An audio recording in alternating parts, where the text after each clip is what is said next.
Hello दोस्तों, कैसे हो आप सब। अच्छे है या नहीं है? अगर अच्छे भी नहीं होंगे तो अच्छे रहिए, मस्त रहिए, पढ़िए लिखिए। और दोस्तों, स्वागत है आपका हमारे यूट्यूब चैनल पवन सर एकेडमी में। तो दोस्तों, आज हम बात करने वाले हैं उत्तराखंड के इतिहास के बारे में।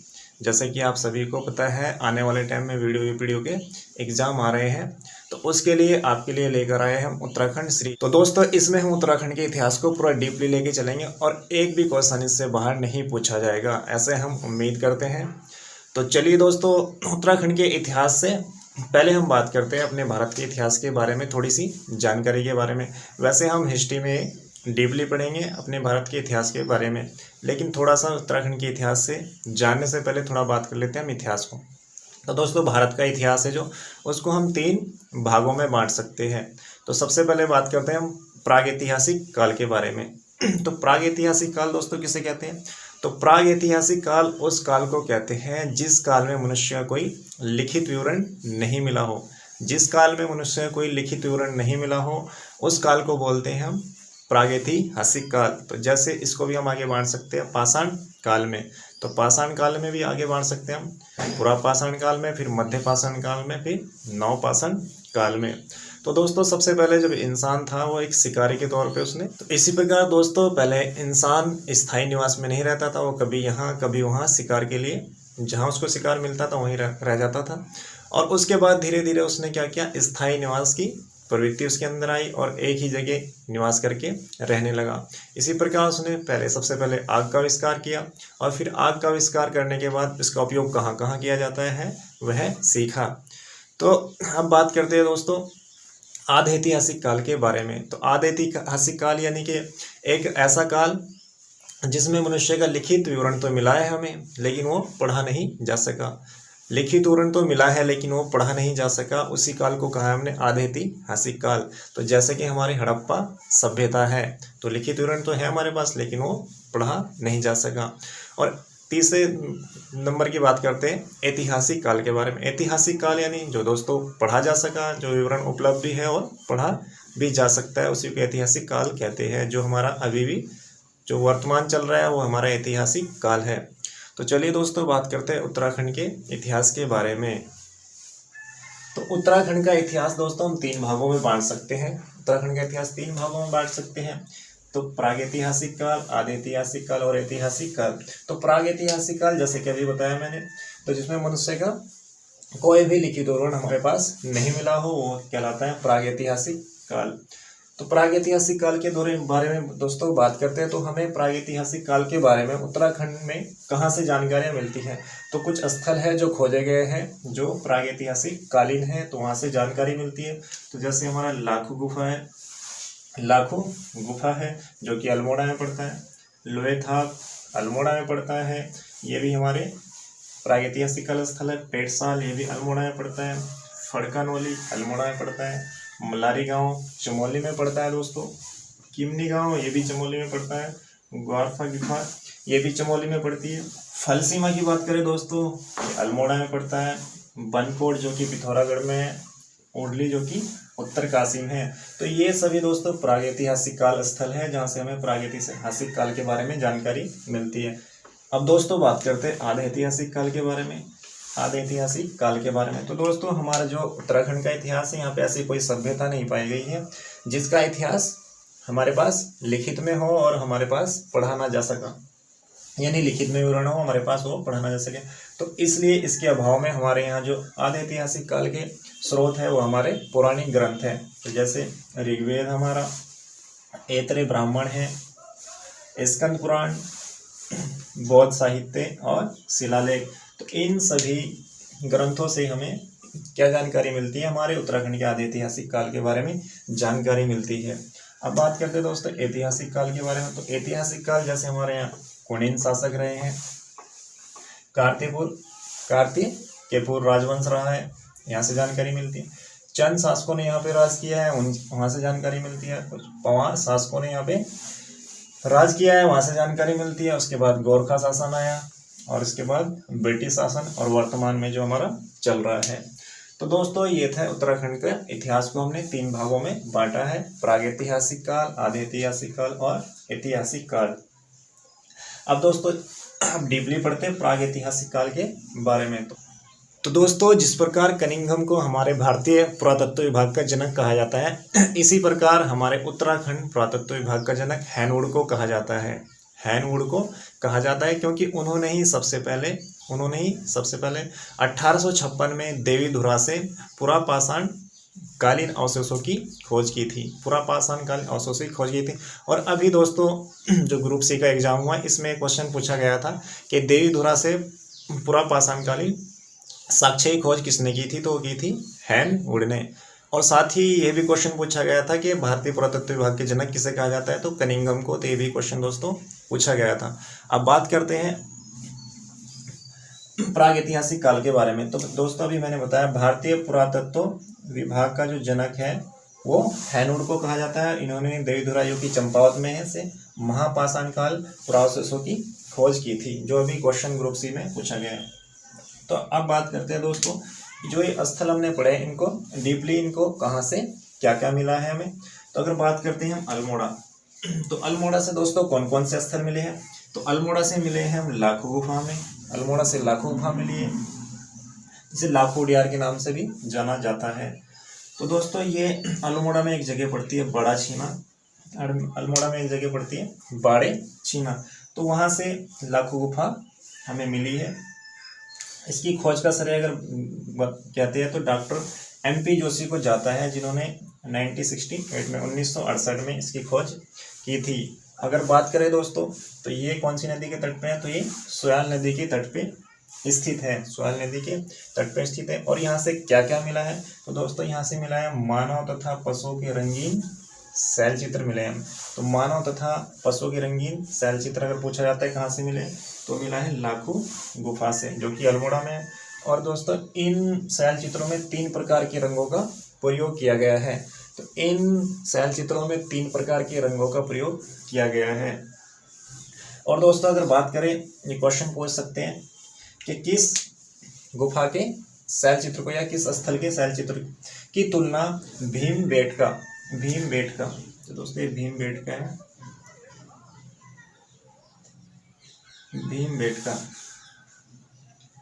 भीमबेटका जो कि क्या है, MP में है, मध्य प्रदेश में है। तो अगर पूछा जाता है कि भीमबेटका या हो सकते हैं किस उत्तराखंड के,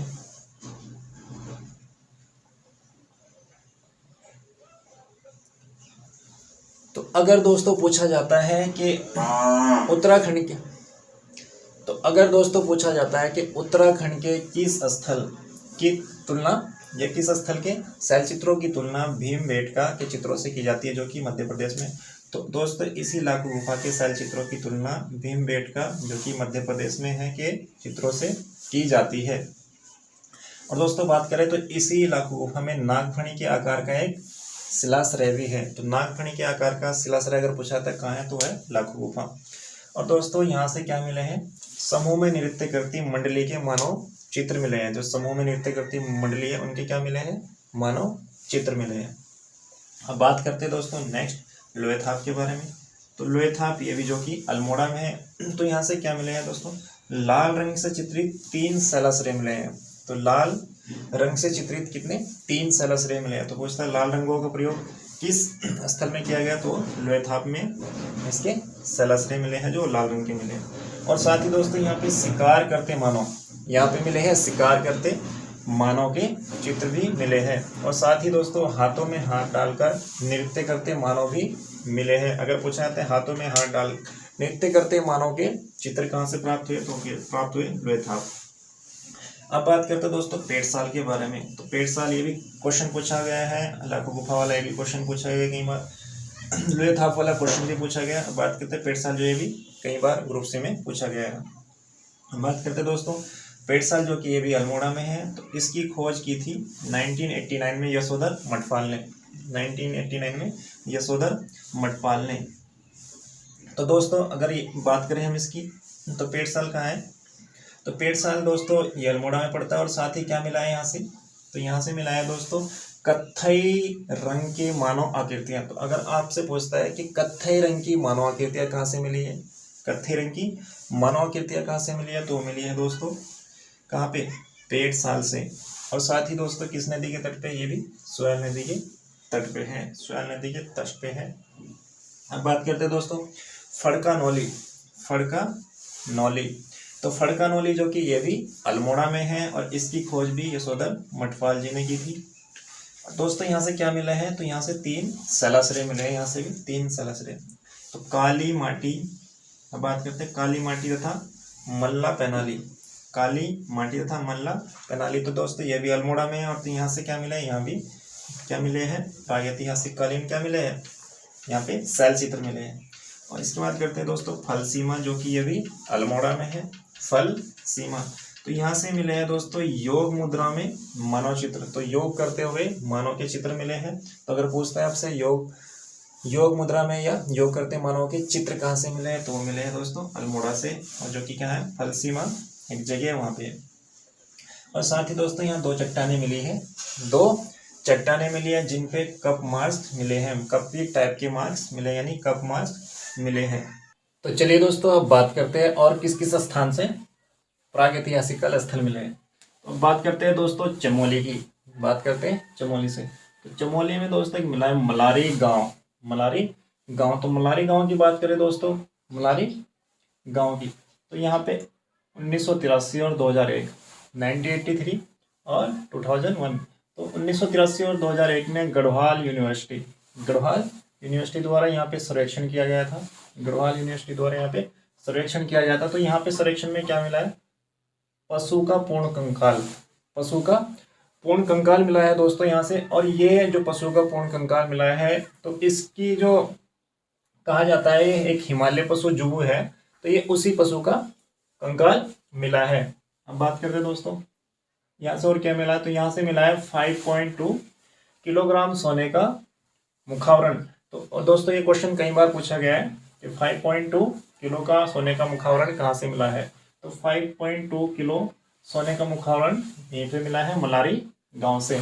और बात करते हैं दोस्तों और क्या मिला है, साथ में यहाँ से नरकंकाल मिले हैं, यहाँ पे कुछ यहाँ पे मिट्टी के बर्तन मिले हैं, कुछ मिट्टी के बर्तन मिले हैं। और दोस्तों इन मिट्टी के बर्तनों की तुलना की जाती है किससे, पाक की जो स्वात घाटी है, तो वहाँ पे जो शिल्प के बर्तन मिले हैं, तो उन बर्तनों से इसकी तुलना की जाती है। अगर पूछा जाता है कि किस स्थल के बर्तन की तुलना या शिल्प की तुलना पाकिस्तान की स्वात घाटी से की जाती है, तो मलारी गांव। तो अब बात करते हैं दोस्तों यहाँ पे 1956 में जो शिव प्रसाद डबराल थे, उन्होंने यहाँ पे सावधान की खोज की थी। अगर पूछा जाता है शिव प्रसाद डबराल ने सावधान की खोज 1956 में कहाँ की थी, तो मलारी गांव जो कि चमोली में। और साथ ही दोस्तों यहाँ पे काले व धूसर रंग के चित्रित मृदभांडवी मिले हैं, काले व धूसर रंग के चित्रित मृदभांडवी मिले हैं। अब बात करते हैं दोस्तों किमनी गांव जो चमोली में है, तो ये थराली के पास पड़ता है, तो यहाँ से क्या मिले दोस्तों, चित्रित हथियारों और पशुओं के शैल चित्र मिले यहाँ से, चित्रित हथियारों और पशुओं के शैल चित्र। तो अगर आपसे पूछता है चित्रित हथियारों के शैल चित्र कहाँ से मिले, तो मिले किमनी गांव थराली। बात करते हैं ग्वारख्या गुफा के बारे में। ग्वारख्या गुफा जो कि क्या है, डिंगरी गांव के पास पड़ती है, डुंगरी गांव के पास पड़ती है।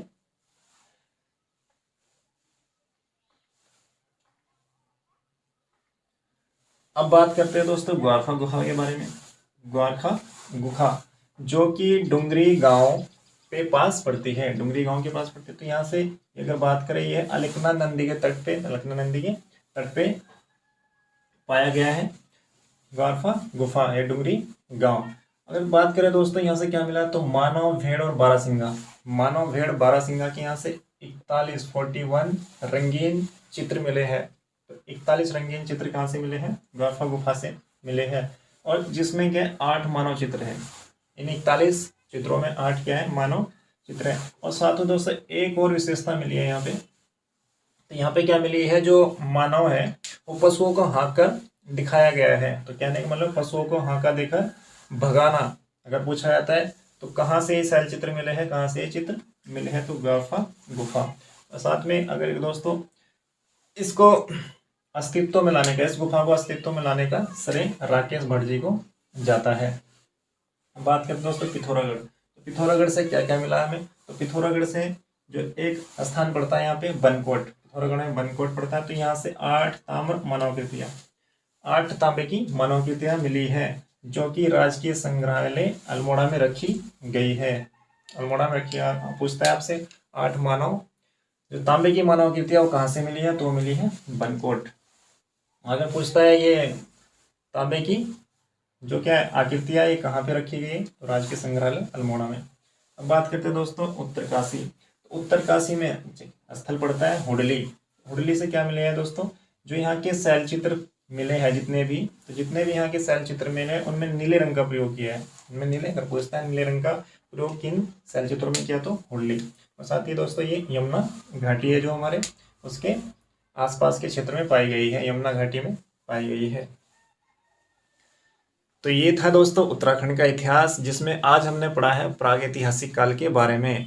अब हम आदि ऐतिहासिक काल और ऐतिहासिक काल के बारे में आगे बात करने वाले हैं। तो इससे जो नेक्स्ट पार्ट आएगा हमारा, उसमें बात करेंगे आदि ऐतिहासिक काल के बारे में। और दोस्तों यदि आपको वीडियो अच्छी लगी हो तो शेयर करें, कमेंट करें और साथ ही दोस्तों सब्सक्राइब भी कर ले।